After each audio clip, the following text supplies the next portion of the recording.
Okay, we have one final pretty big example really here to do and to finish up our 5.2 notes.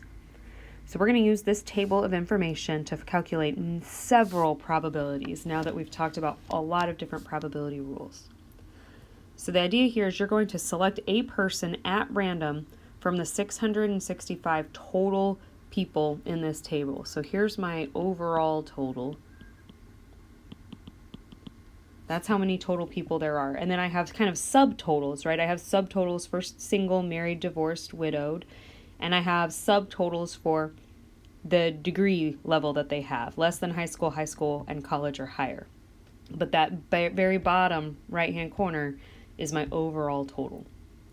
So that's how many I'm choosing out of. That's what's going to be my denominator in all of these. So first one we want to find, what's the probability that a person is married? So again, we're picking one person out of the 665. How many of them fit into the category married? Well, that would be all of these, 408. And then the rest of it is just reducing if you can. This won't reduce as a fraction, so probably what I would do at this stage is just divide it out, and its percentage form is about 61.4%. Okay, what's the probability that the person has college, education, or higher? So I'm going to just write college or higher. Again, there's 665 total people.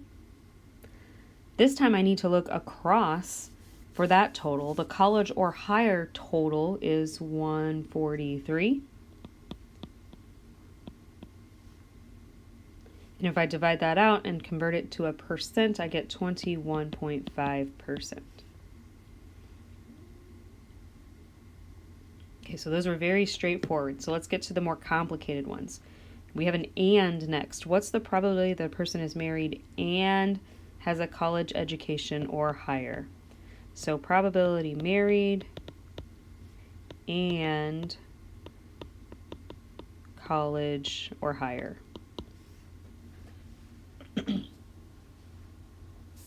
So what we can do is we can refer to what does it mean for and. It means they have to be in both of these categories. If we look back up to what does it mean to be an and event, it would be all outcomes in both of the categories. So from my chart, you got to really kind of look. This one's a little bit harder. Where are all the people who have both? Where are the people who are both married and have a college education or higher? And what happens is that ends up being right at the where married and where college or higher intersect. That's where we end up finding those people. So there are 98 people who have both of those qualities. So 98 out of the 665. And again, I can divide that out, convert it, and that should be about 14.7%. So the ands, you're looking for that overlapping area. So you're looking for a kind of a cross section in your charts. Okay, let's get even more complicated. Let's do an or. So what is the probability that the person is single or married here? So we've got probability single or married.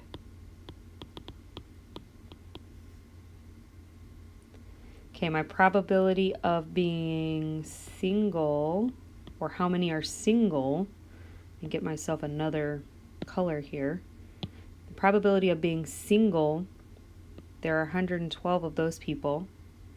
And the probability of being married, there are 408 of those people. So I just need to total those up.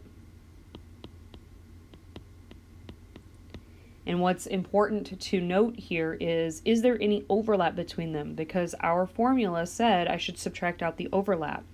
But notice there's no overlap here. There's nobody who's both single and married at the same time. So there's no overlap. There is nothing to subtract out. I can write it in. It doesn't do any harm.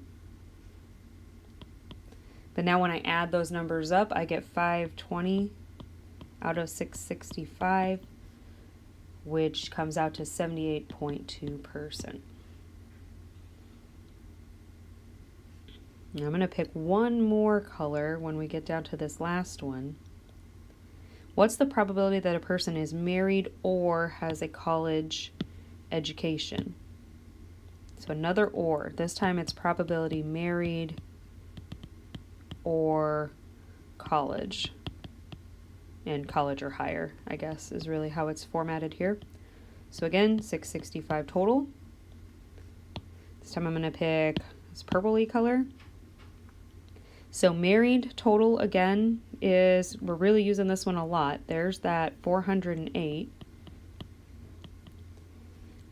Or a college degree, so or this. And now the question becomes, is there overlap there? Do married and overlap, have I counted some people twice? I've counted all the people who are married and I've counted all of the people who have a college education or higher. And yes, there was this overlapping 98 group of people who had both of those. So those 98 people got counted twice. They got counted in the 408. They got counted in the 143. So I've double counted those people. I need to take that out once so that those people only count for one time for themselves. And when I do that, I get 453 total people, which is 68.1%. So just a note at why are D and E different? Well, it all comes down to, is there overlap or is there not? Are they mutually exclusive or not? So what we would say is when there is no overlap, when the overlap is a 0, this is an example of mutually exclusive. There is no way to do both of those things at the same time. The probability and is 0. These, in part E, being married and having a college degree, are not mutually exclusive. There's no particular term for that, just to say they're not mutually exclusive, which means they do have overlap. Okay, so final question we want to tackle, just a different type of question for these kind of ors. It says you're going to roll a fair six-sided die. So again, we've kind of seen this before. Our sample space there would be 1, 2, 3, 4, 5, and 6. Those are the possibilities of what I could roll. And we want to find the probability that this die shows an even number or a number greater than 4. Okay, so it's an or, so we want to add things up. What's the probability of getting an even number? There are 3 of those possible, so 3 out of the 6. What's the probability of getting a number greater than 4? So strictly greater than 4 here would be 5 and 6, so there are 2 of them. And then I have to ask myself, is there overlap? Well, if you kind of take my formatting here where you kind of underline or you note things as you pick them, then it's pretty clear to see that there's overlap happening on the 6. I underlined it in both cases, so there was one overlapping piece.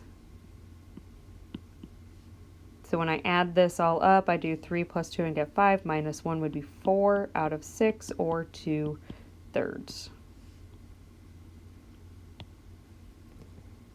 Okay, let's do another one. What's the probability that the die shows even or the number 5?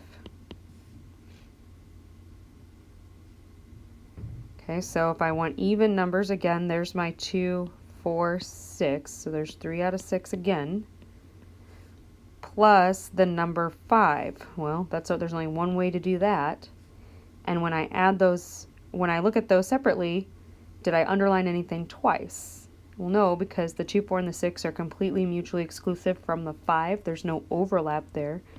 So I am subtracting nothing, or I can just leave this part off in this case. 4 out of 6, which happens to also be 2/3. The fact that those two both came out as 2/3 is completely random. Those were just random questions that I created.